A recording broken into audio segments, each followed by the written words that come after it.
this is how I set up my iPhone to turn it from a procrastination device to a productivity device. A couple of weeks ago, I caught myself lying in bed, scrolling through Facebook Reels mindlessly for about 20 minutes. And I didn't even realize how much time I had just wasted.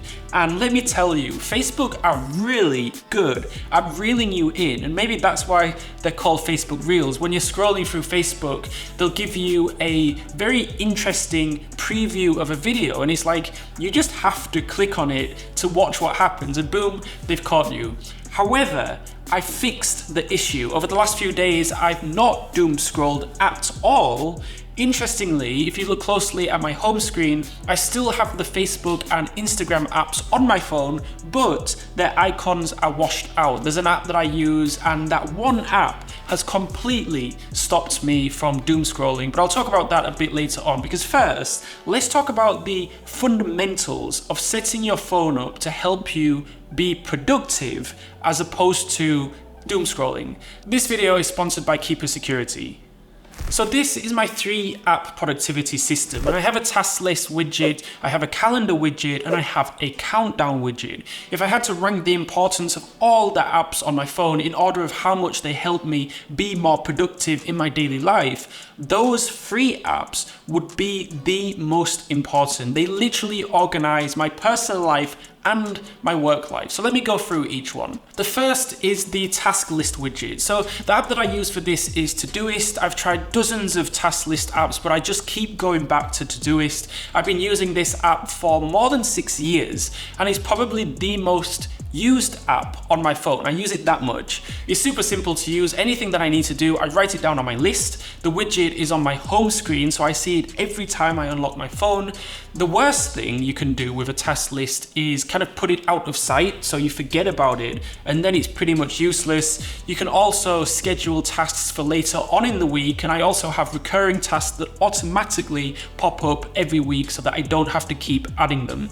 For example, if I have to go to the supermarket every Monday, I tap the plus icon in the widget, I type supermarket, and then I type in every Monday. I love automations like this so I don't have to keep remembering to add these recurring tasks that I need to do every week to my task list. I actually also have a second task list, which are the tasks that are not important, and I usually do these tasks on the weekend. So I've got one task on this to give away the Christmas tree. The second fundamental app that I use is Google Calendar.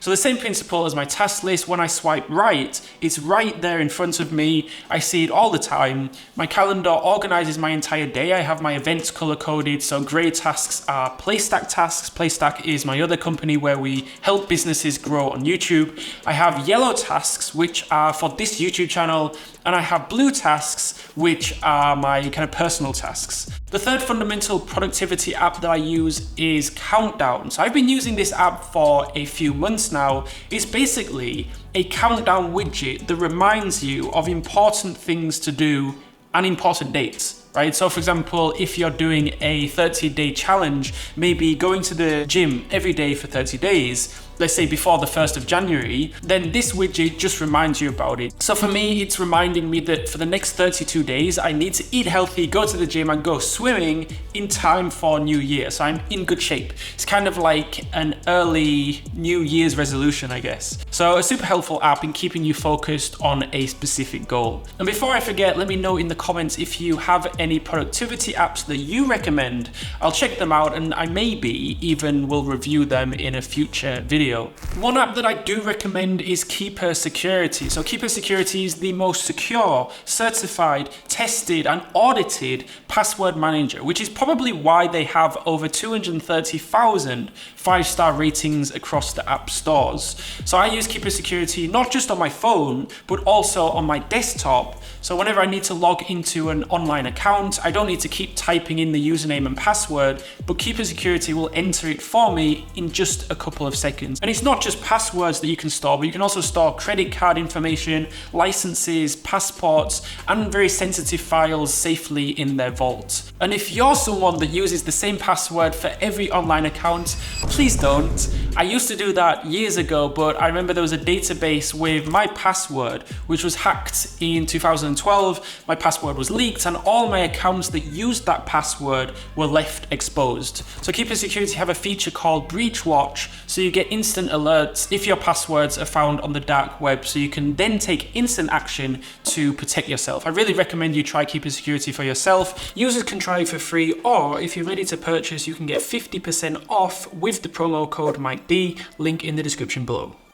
I like the idea of doing some kind of great app purge, where every few months you basically delete all the apps that are either distracting you from being productive during the day or the apps that you don't use, right? It's kind of like a digital decluttering, I guess. I do this every few months. It will help you stay more focused during the day, and the fewer apps you have on your phone, the better your battery life, at least in theory. So one of the biggest problems with our phones when it comes to productivity is the constant notifications we get, whether it's Facebook Messenger, Instagram, email, Slack.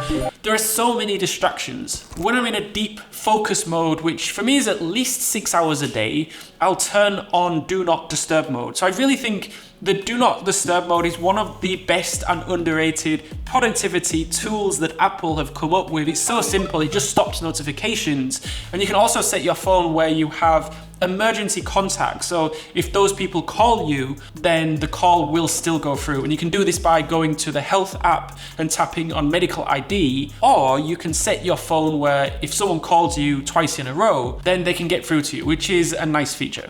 An old school trick, out of sight, out of mind, meaning having your phone either in another room, or what I do, I put my phone behind my laptop screen. I remember during the COVID lockdowns, I always used to work with my phone right next to my laptop, but I would get distracted every 15 minutes and just out of habit, pick up my phone and start scrolling. I mean, it's an obvious fix to put your phone out of sight, but often the best solutions are right under our nose. So how did I stop doom scrolling? I found the best app to stop doom scrolling, and it's free.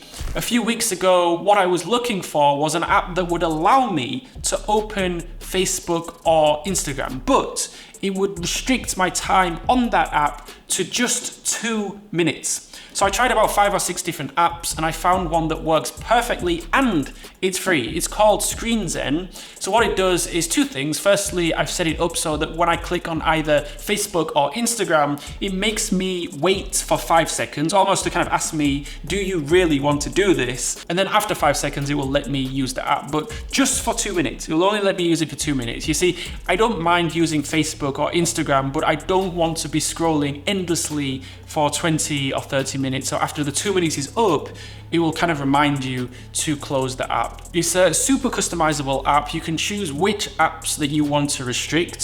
So for me, it's just Facebook and Instagram. You can change the time that it makes you wait before you can open up the social media app. For me, it's 5 seconds. And then you can change how long you're allowing yourself to use that app for. And for me, I've set it to 2 minutes. But I mean, you can choose pretty much any amount of time. Or you can block specific apps completely for certain times in the day. For example, blocking all social media apps from, let's say, 9 a.m. to 5 p.m. during the workday. But seriously, if you have problems with doom scrolling, just download Screen Zen now. You'll thank me later. And no, I am not affiliated with them, but it's just a genuinely useful app. As I mentioned earlier, do let me know in the comments if I have missed any super productivity apps that have helped you with your doom scrolling. Maybe your recommendations will help other people watching this video too. I also made another video recently on the top 7 productivity apps that organize my life, where I talk about some apps that I didn't mention in this video. You can click on the card on the screen to watch that, and do check out this video's sponsor, Keeper Security, link in the description below.